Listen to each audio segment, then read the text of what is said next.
I'm Cecilia Schmidt from Sterling Silver Canine Coaching, and today I'm going to talk a little bit about clicker mechanics. And what that is the way to properly handle your clicker and your treats. And this may not seem immediately important, but it becomes more important as you go further on with clicker training. It's important that the dog be paying attention to the sound of the clicker as opposed to any physical movements, such as moving the clicker around or moving towards your treat pouch before you click. The click needs to be a separate event from delivering the treat. Now, it's good to practice this without your dog first until you really get the hang of the motor control. So what you want to do is decide what hand is going to be your clicker hand and what hand is going to be your treat hand. Get your treat pouch ready so it's open and you can quickly and easily access the treats. And then what you want to do is you want to hold your clicker hand still. It's very important to hold your clicker hand still, click, and then dispense the treat. Don't click and be reaching for the treat at the same time. So an example of how to do this would be,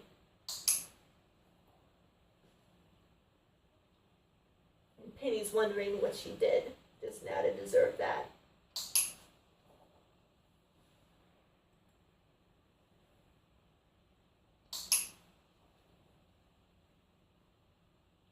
So you see that the click and the reaching for the treat are two separate actions. And this might seem a little counterintuitive because I've emphasized in other videos the importance of getting the treat to the dog as soon as you click. Now, that's very important in the early stages when you're conditioning the dog to the sound of the clicker, to click equals treat. And so in the early stages, it's fine to hold a handful of treats, in your hand, be clicking and giving your dog the treat at the same time, because that's building the association. Once the dog has that association down, you want to start to separate the two actions, the action of clicking and the action of dispensing the treat. And again, let me demonstrate that. So the clicker here is in my right hand. I'm holding my hand still by my side. Clicker is mostly hidden in my hand. And I click. As soon as the click ends, I reach for the treat.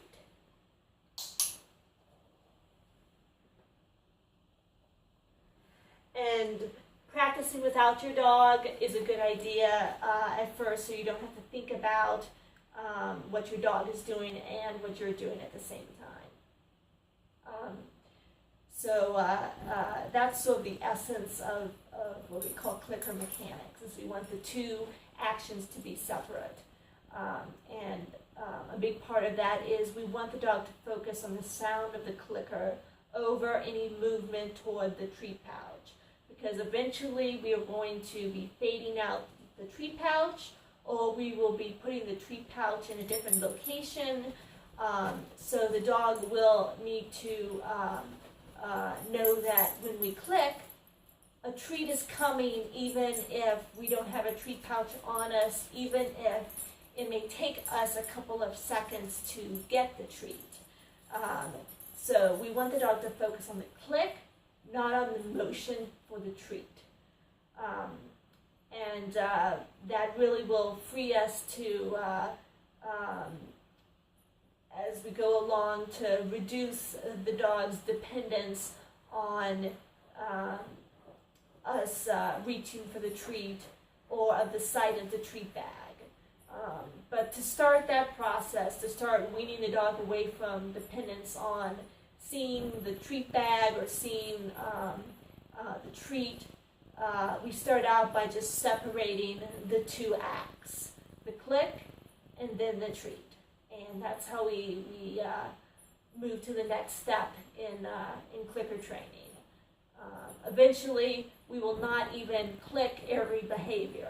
Once a dog learns the behavior, we will click only every couple of behaviors, and eventually we will only occasionally reinforce a behavior. And that's way down the road, though. Don't be thinking too much about that now.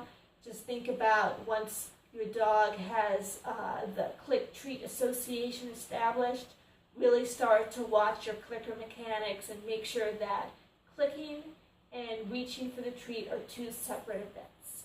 Thanks for watching. Please email me if you have any questions about this or anything else we cover. Or if you would like me to cover something we haven't talked about yet. Thank you.